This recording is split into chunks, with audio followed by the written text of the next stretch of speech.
Sa mga mahilig mukaon og Korean o Japanese food, ani ay usa ka kan-anan sa lungsod sa Dalagit nga barato og authentic Korean and authentic Japanese food ang ilang dalit. Busa mag-food trip ta mga kapuso, pinaagi ni ining report.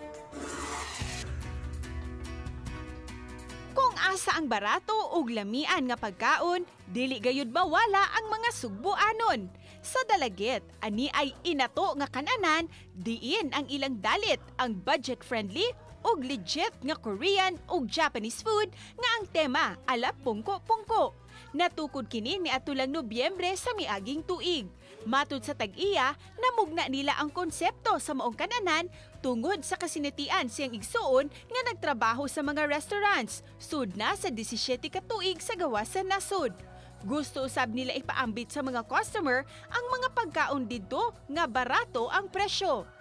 Iyang gipasalig nga bisan barato ang matag order, gikan gayud sa Korea ug sa Japan ang ilang mga sangkap mao nga authentic kini.